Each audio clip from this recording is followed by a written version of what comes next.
what's so funny about this? You know what's so funny about this? I have never seen the Breakfast Club really be integrated into the business aspect of news. I wake up this morning and I see the Breakfast Club posted a video that was very similar to my commentary. Not saying that they watch mine. I don't think that I'm that popular. I'm not even tripping about it. I see the Breakfast Club posting a video starting to address economic issues with regard to the UAW strike with the autos. Now, when did these people ever become versed in what was happening from a business perspective and then started reporting that on the Breakfast Club? I'm just curious. I'm just curious as to what the heck is going on out in these streets. When did the Breakfast Club started expanding their content? Now, I could be off. I could be off in that they have always been integrated in the business community and seeing what was going on at the Detroit Autos and all of this stuff, right? But when did the Breakfast Club started adopting all of these new segments? I thought that there was only about celebrity news and gossip and all of that stuff. Now they want to start having a conversation based off of what we've been talking about for a long time. I've been covering the UAW and the autos and breaking things down from a business perspective since the beginning. But let me give you all an update on what's going on. I got a lot that I want to cover. Make sure y'all hit a like for the algorithm. Let's get into it, ladies and gentlemen. We want to have a conversation about what's going on because I already predicted this. I said that this was going to happen. I said that the UAW was going to create a very, very painful situation. Now, one thing that I want y'all to take into consideration is not just what's happening with the UAW, right? Because shout out to my auto workers, shout out to the engineers, shout out to the truck drivers, shout out to the people that's on the floor, shout out to my Amazon workers, shout out to everybody that's doing it and getting it legally.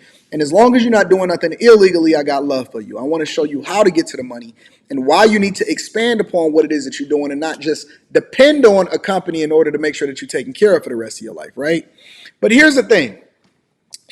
Right? I want you guys to look at all of this holistically and start to understand it from a business perspective, from an investment perspective.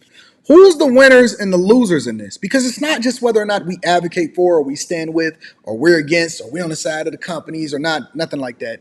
I want you to always look at everything from a business perspective. When you're seeing these stories and when Anton is reporting on this, is he just telling you what's going on, or is he also giving you information on how it is that you can make a more informed decision as far as your investments? Who's the number one winners in this thing?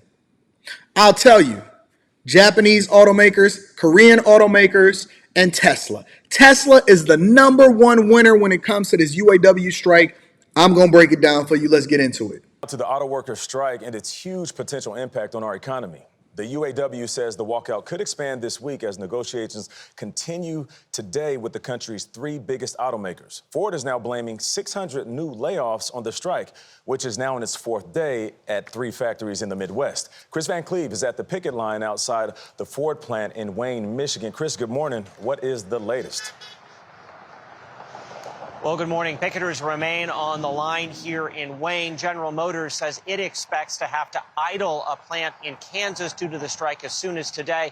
And in the coming hours, the UAW and Ms. J says Biden didn't destroy the automakers. You guys really need to quit with the lies. The automaker higher up got greedy or not paying the workers, and that's not. See, I haven't even gotten to that point yet.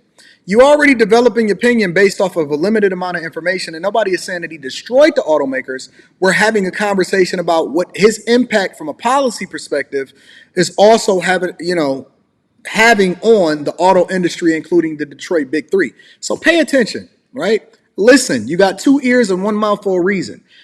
I understand that you want to give your opinion and all of that, and that's cool. I want you to participate in the chat, but largely what this show is an opportunity for me to actually interact with you too. So you got to listen before you start to develop an opinion, because you might get new information that may inform your decisions. Listen, two ears, one mouth, reason. Let's continue. We'll get to that part. That's not where we at yet. We gonna get there. Jeep parent Stellantis are set to resume negotiations after the union rejected the company's latest offer. Oh, not the Black Lives Matter slogan. Come on, man. Y'all got to be able to listen. Shout out to my auto workers. Again, I originally worked at Local 600 down in Dearborn, Michigan. Y'all can't be having a Black Lives Matters one. Not the no justice, no peace. Hold on, let me rewind that a little bit. Workers. Come on, fam. Come on, fam. Listen. I love you guys.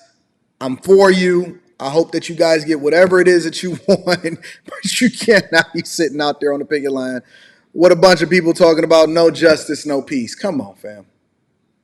Come on, y'all. We got to do better. Interesting. I'm going to show you a video where the CEO of Ford is saying completely different, but we're going to get there. Don't worry. We're going to deep. For the same. We get it. I understand that. We broke that down. The thing that I'm trying to understand is, why did you guys apply for jobs there at $17 an hour if that's not what it is that you wanted to start off with in the first place? Ford and GM provide you a pathway to actually become a full-time employee to where you eventually can get that $33 an hour from the beginning, or not from the beginning, but eventually through seniority. And I believe it takes the equivalent of about 90 days or more, so on and so forth. But who made y'all apply? And I get it. Union negotiating, bargaining, and all of this stuff, right? And I watched a lot of videos over the weekend in order to do some research on exactly where different people stand on different parts of this issue, especially with regard to different plants. Jeeps and Stellantis workers, or formerly known as Chrysler, got a different perspective of what it is that they're dealing with over at Ford and GM. But let me just ask y'all a question. Who made you go and apply for this job and then accept it, do the drug test, make sure that you fill out your HR information, give your driver's license, go over there and work that plant, get your paycheck, go home, pay your bills with it? Who made you do that? I'm genuinely asking, who made you do that? So when I tell you guys in a lot of instances that the things that happen, and see, when they strike or when stuff, they understand, right? The Shawn Fains, the UAW leaders, the people that set the negotiating table, they understand the impact of this, right? I was talking to Eric Mays a couple weeks ago, and he was explaining to me a lot of this stuff with regard to the negotiating of different deals. And, you know, he was at the table for a lot of these things, and he was high up in the union because he worked in Flint at GM, at General Motors, and he's made a lot of money before he transitioned over into politics, right?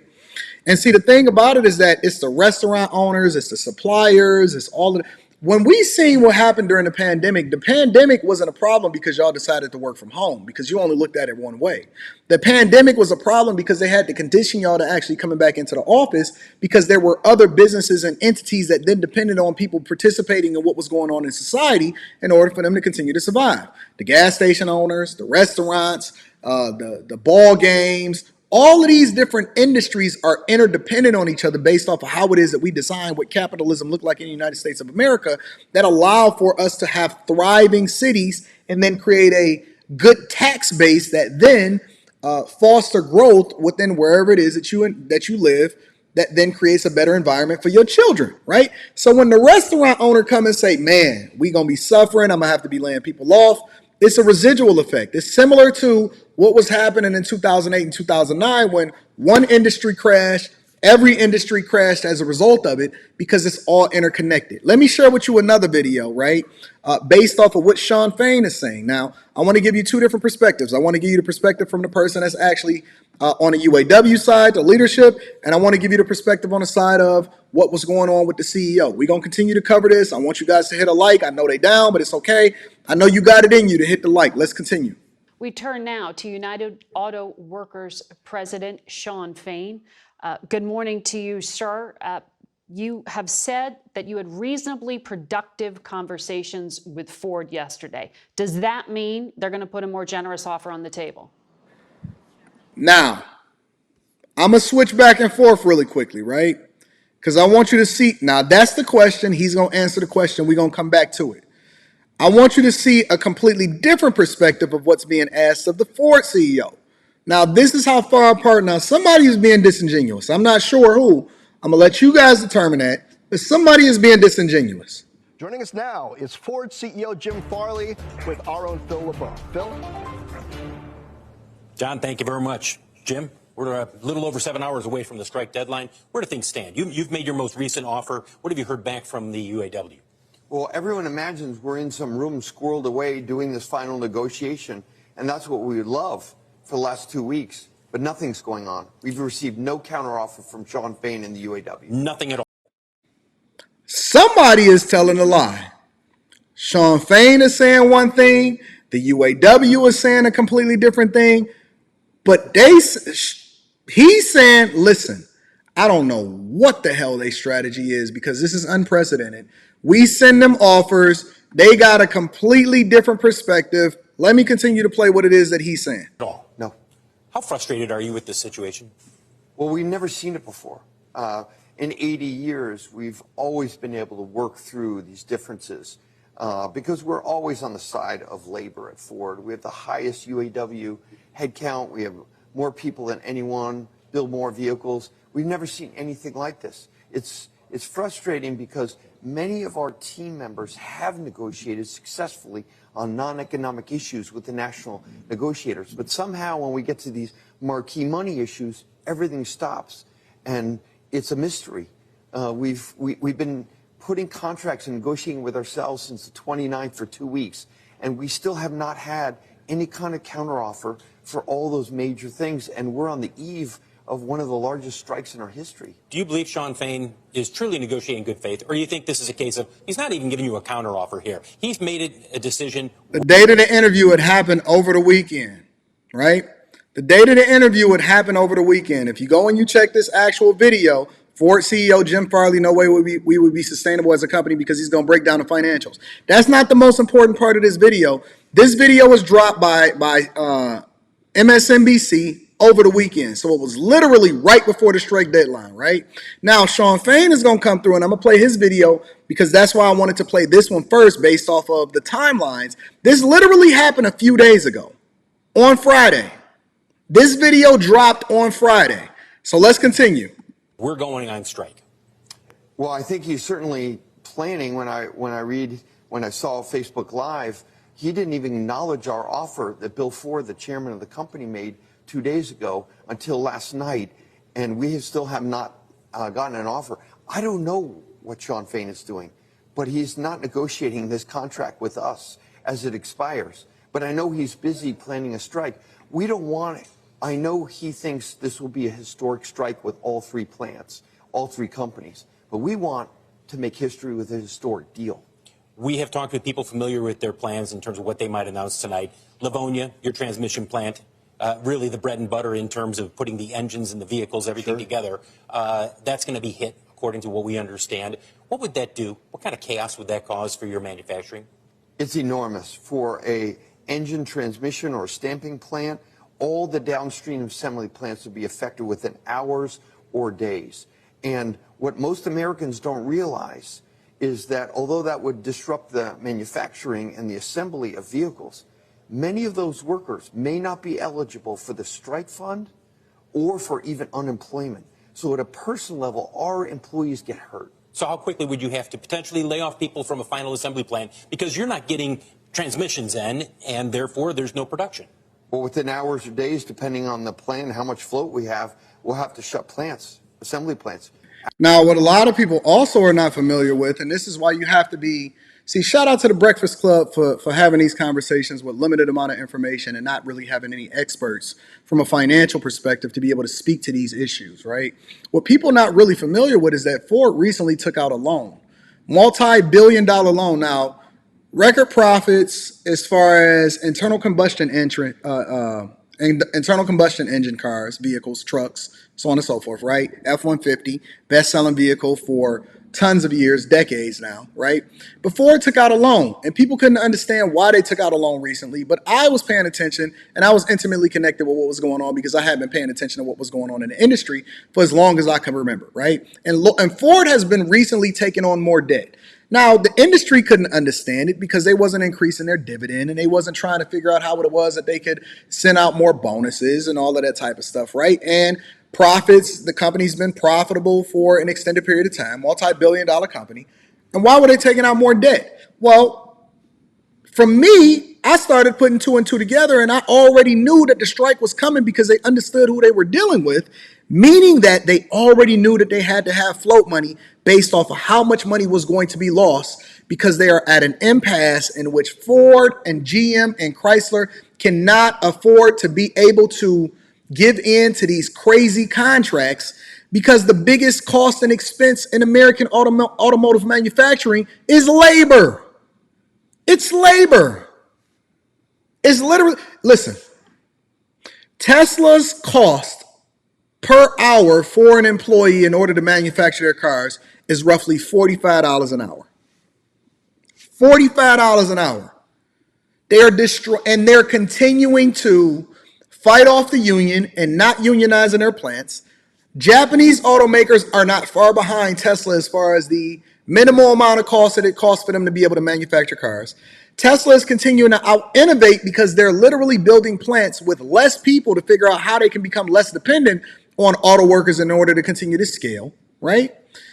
They have no strike over there, meaning that inventory and electrification is still coming, but they already have the infrastructure as far as the Teslas, as far as you being able to charge your cars, because they have literally tens of thousands of power chargers all across the world, right?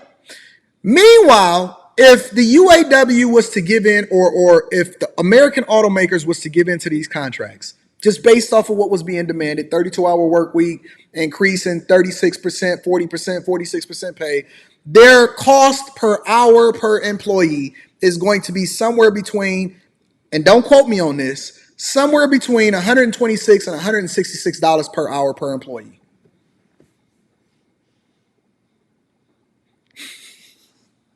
When you're talking about almost triple the cost per employee, plus the legacy cost and being behind an investment because Tesla is profitable when it comes to EVs versus the amount of money that's being lost, and they have to use the internal combustion engine profits in order to reinvest in a coming technology that you cannot deny. What do you think is going to happen? What do you think is going to happen? Hours or days? Quickly put in some perspective, the offer that they have, what they're demanding relative to where you are right now, how much damage would that do to the bottom line if you were to say, sure, we'll give you 40%? If we signed up for the UAW's request, instead of making money and distributing $75,000 in profit sharing in the last 10 years, we would have lost $15 billion and gone bankrupt by now. The average pay would be nearly $300,000 fully fringed for a 4-day work week. The average pay would be $300,000. Basically, the true cost of employing somebody, and this is the thing that a lot of people don't understand. The total employee compensation is not based off of how much money you make per hour. It's all inclusive. It's 32-hour work week versus how much you make per hour, including healthcare, retirement, right? All of those things come out to a number, right? The total employment compensation based off of an employee for a year is then determined by an all-encompassing number that basically includes everything that goes into employing this person. Payroll taxes, right? Unemployment taxes. All of those things count. And so when you don't really understand it holistically based off of what they're looking at it from a business perspective, because you got to understand, Ford employs more people in the United States than any of the automakers. More than GM, more than Toyota, more than Chrysler, more than Tesla, all the way across the board. Ford employs more people in the United States of America than any other automaker. And so obviously their costs are going to be higher in order to continue to do business in America, which is one of the reasons why they started doing business outside of America, because they could not afford to compete on a global scale with people that had a lower cost and getting into a price war, which is another reason why they stopped manufacturing smaller cars. That's why you're not going to get the Focus no more. That's why you're not getting Fusions. That's not why you're not going to be getting Malibus. That's why they phasing out all of this stuff and they only making SUVs and small SUVs and all of that, and they rebranding different brands in order to continue to sell you bigger cars at a bigger markup in order to try to pass that cost over into the consumer, because they cannot afford to continue to compete on a global scale with employees whose total compensation far outweighs what the competition is. Now, I'm not telling you that you shouldn't go out and strike. You do whatever it is that you want to do. But what I'm telling you is that when you're looking at it holistically from a business perspective and you put yourself in those shoes, ask yourself this question. Would you be so willing to give in to the UAW demands if you were on the other side of the table? That's all I'm telling you. Let me go over to Shawn Fain because I want him to get his perspective, and I want to break that down too. We turn now to United Auto Workers President Shawn Fain. Good morning to you, sir. you have said that you had reasonably productive conversations with Ford yesterday. Does that mean they're going to put a more generous offer on the table? Good morning. Thanks for having us. And, that's up to them. The reason we're in this situation right now is because all three of the big three companies chose to wait. They chose not to negotiate for the 8 weeks we had. We started this back in July, and we told them then, don't wait till the last minute or you're going to find yourself in a bad position. And unfortunately, they chose to wait till the last week to get down and start talking, to get serious about this, and that's where we are now. And Yo, Shawn Fain, from my perspective, let me hold my opinion. Let me hold my opinion. I just want to hear the rest of this because I haven't heard all of this. I'm gonna hold my opinion about what I think about Shawn Fain until I hear the rest of this. If we don't get better offers and we don't get down and take care of the members' needs, then we're going to amp this thing up even more. Well, you said progress is slow. Will you order strikes at additional plants this week? Are you preparing for that? We're prepared to do whatever we have to do. So the membership is ready. The membership is fed up. We're fed up with falling behind. It's been decades of falling behind, and especially this past decade, in the most wealthiest times in the history of these companies. There is no excuse. These companies have made $250 billion in the last 10 years, $21 billion in the last 6 months alone, and our workers' wages and conditions have went backwards. You're asking for a 36% pay raise, as our reporter just laid out there. Stellantis said they've offered 21%. What are you expecting out of tomorrow's negotiation with them? That seems forward movement. We've asked for 40% pay increases.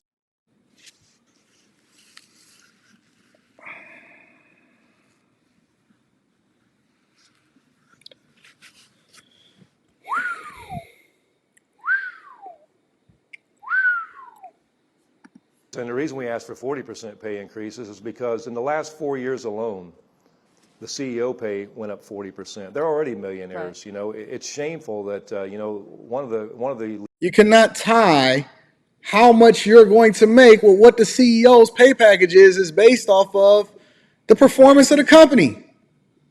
What in the world is wrong? I'm open to the possibility that I'm wrong. Let me finish hearing what he has to say before I even react to this. Because we got to move over to Biden and his role, and we got to have that conversation too. Leaders of one of the corporations sitting in his second home in Acapulco while we're bargaining, rather than being at the bargaining table. And so, our demands are just, we're asking for our fair share in this economy and the fruits of our labor. So 21% is a no-go for you? It's definitely a no-go, and we've made that very clear to the companies. Ford's CEO said last November that electric vehicles are going to require 40% less labor to produce than combustion vehicles. I know it may not be the intention, but I wonder how you think this transition. I wish my people would. I wish the people that work for me would start counting my pockets and start saying that I'm going to get paid, or I'm demanding that you get paid based off of whatever it is that you making. I'm going to make my request commensurate with what it is that you're doing. No. I pay you well. I take care of whatever it is that you need to be taken care of. If you don't like what's going on here, then go and find another job.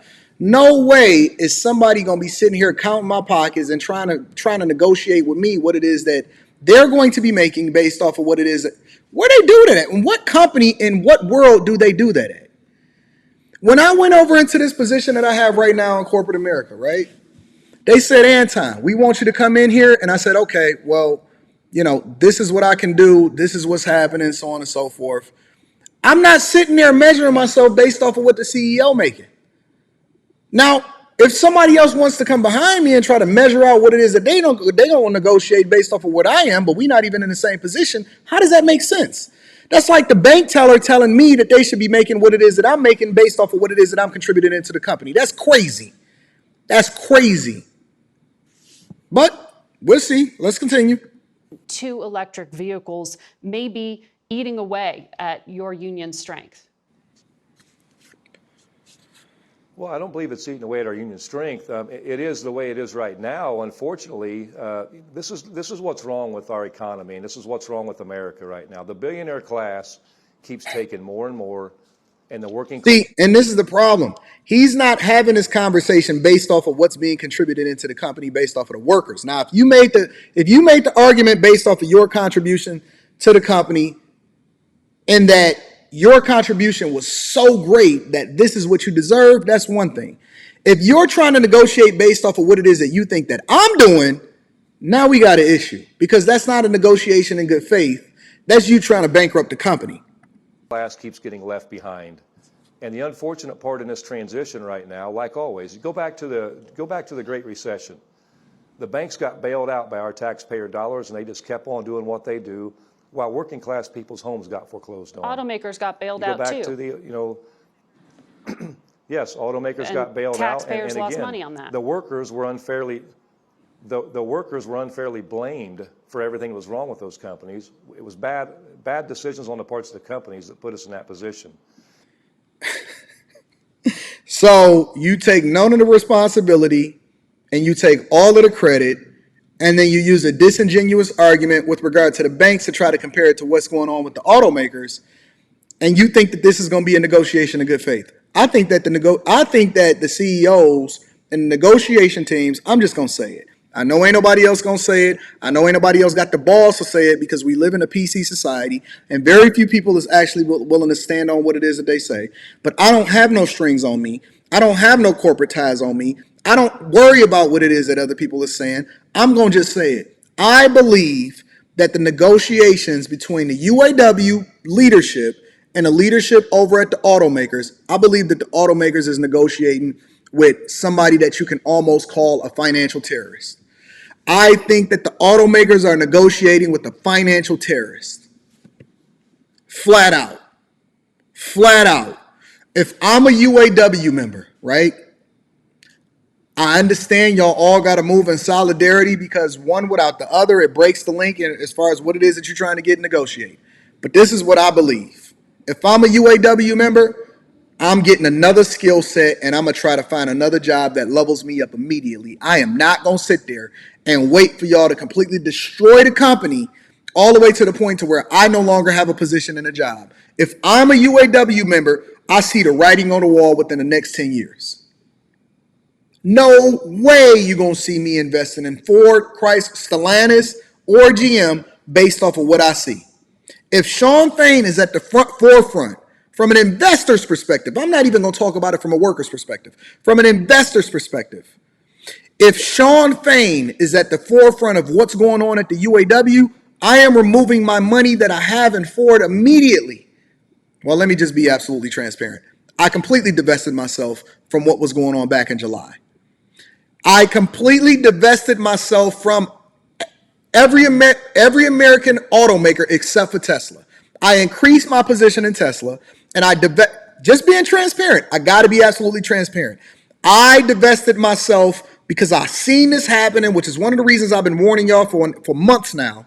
I seen this happening a long time ago. I seen the play a long time ago. I divested myself from an investment perspective from Ford Motor Company, and I reaffirmed my position in Tesla, because if Shawn Fain is at the forefront of what's going on, ain't no way in the world that investors going to be able to compete on a global scale as they are in every other automotive company. No way. No way.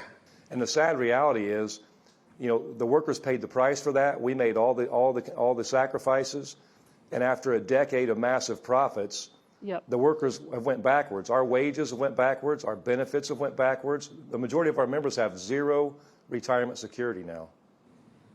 And meanwhile, it's insulting. No, they didn't have zero retirement security. They negotiated with the UAW because they understood that the majority of the things that were killing automakers at the time had nothing to do with the decisions of the company. Listen, it was based off of the negotiations of the UAW. And a lot of people don't really understand this, but I'm going to break it down to you from a C student's perspective.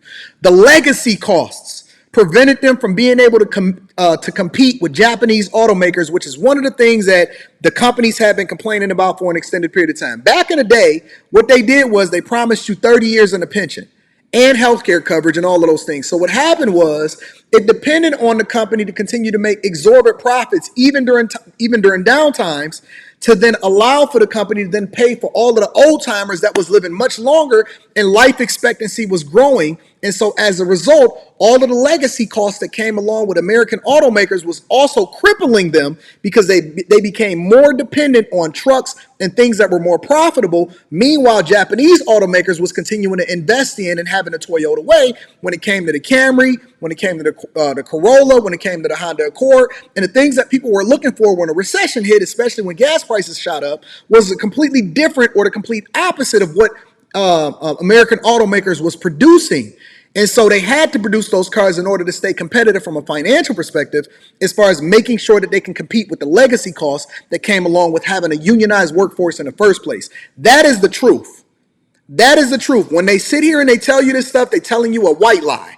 They're telling you the partial truth, and they're leaving out the stuff, the context that'll help you make a better decision as an investor, as an employer, as a person that works for these companies. And so the legacy costs then got passed over to the UAW because the UAW negotiated for them to have their own fund to then fund all of the things and the legacy costs that came along with the traditional automakers, especially since GM and Chrysler had declared for bankruptcy and they had to divest themselves against those legacy costs that came along with it, which is why GM then had another stock issuing. And that's the truth. That's the truth. And so now UAW members are saying that we want the same thing that we had before, which is pensions, which is legacy costs, which is the things that is going to drive you into bankruptcy. And so why would they do the same thing that they did that put them at a competitive disadvantage against other automakers? And the auto industry is becoming even more competitive than ever.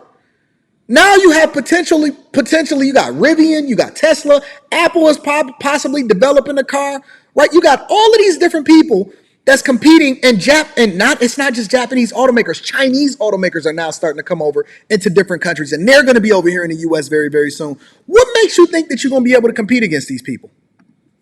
The CEO gets on air in the last few days and says that her $29 million salary is justified by her performance. No, it's not. It's justified by the performance of the worker on the backs of the workers and by paying them poverty wages. And that's unacceptable in this country. Well, I know. You've also said, though, it's a shell game to talk about, CEOs handing back part of their money. You're talking about something that's more fundamental to the structure of this entire sector of the economy. And that's why I'm asking you about the transition, because many of the factories in this country that make batteries for those electric vehicles are not unionized. And that is where the White House is pushing the industry to go, more towards those electric vehicles. Isn't that part of this challenge for you, leverage-wise? I'm glad that she's challenging them on a lot of these points. So the challenge is, where we're going to go as a country. Again, I get back to this point. Our tax dollars are financing a massive portion of this transition to EV. We believe in a green economy. We have to have clean water. We have to have clean air. Anyone that doesn't believe global warming is happening isn't paying attention. But this transition has to be a just transition. And a just transition means if our tax dollars are going to finance this transition, then labor can't be left behind. And as it stands right now, the workers are being left behind. The companies want to talk about being competitive. Yeah. It's not about being competitive. Competitive is a code word for race to the bottom. What they want is they want to pay us poverty wages so they can keep on making billions more in profits, and they can keep enriching the shareholders and the CEOs and the corporate executives while the workers pay the price for it and get left behind. That's got to stop. You know what they should do? They should say that, okay, all of y'all bonuses is going to come in equity and it's not going to come in a paycheck. That's what a lot of other companies do. That's what Tesla employees get, even the ones that's on the factory floor. Their bonuses, and this is one of the ways in which Tesla stays competitive. Shout out to Elon Musk and coming in with a business perspective that's killing the game. Tesla largely compensates employees, especially considering that Tesla's stock price continues to go up, which is truly the idea of everybody sharing in the success or failure of the company, right? Their compensation is largely tied to the success of the company because they don't just get bonus checks. They get equity in the company that they then have to, and they're incentivized to do the thing that's in the best interest of the company. And so they become much more successful and richer as a result of it. That's the true idea of sharing in the pain. When you talk about shareholders, when it comes to Tesla, their employees are shareholders, because they're sharing in the successes of the company. Now, they're not negotiating for that. They're negotiating for 32-hour work weeks, and it's a completely different conversation. In this country. Ford has said that your demands would more than double the labor costs. which are already significantly higher than the labor costs at Tesla, at Toyota, and other foreign-owned Ooh, this lady is digging. automakers who don't use union labor. So how do you make the case that these automakers need to keep investing in more expensive union shops rather than move to these right-to-work states? First off, labor costs are about 5% of the cost of the vehicle. They could double our wages and not raise the price of the vehicles. That's not true, because the margin on the vehicles, the margin for most vehicles is less than 10%. The margin of profit on most vehicles, it's not just from an investing in doubling the labor, right? The margin of profit on most vehicles is less than 10%, meaning that the true cost of the vehicle is tied to labor. It is tied to parts. It is tied to manufacturing. It is tied to research and development. It is tied to a lot of different things. And labor is not just all encompassing when it comes to union members. It's all encompassing when it comes to everything related to developing a vehicle, from concept all the way over into production. Labor accounts for more than 5%. That is another white lie. That is another white lie. And the true margin of profitability for the Detroit automakers, especially Ford, Chrysler, and GM, is less than 10%. That is a fact. Go and look it up. Go and look it up. And still make billions in profits. It's a choice. And the fact that they want to compare it to how pitiful Tesla pays their workers and other companies pay their workers, that's what this whole argument's about. Workers in this country got to decide if they want a better life for themselves instead of scraping to get by paycheck to paycheck while everybody else walks away with the loot. Yeah. And, you know, when we bargain good contracts, going back to the founding of this union, people join the UAW because we set the standard. People join unions because it's a better way of life. And that's what we got to do. We have to bargain a good contract, and then we're going to go organize these places and bring these workers in so they get their fair share of the economy that they get nothing of right now. Most of these workers in those companies are scraping to get by so that greedy CEOs and greedy people like Elon Musk can build more rocket ships and shoot themselves in outer space. And that's unacceptable. But he continues to be one of the most innovative people when it comes to solving for the problems that we have coming on in the United States of America.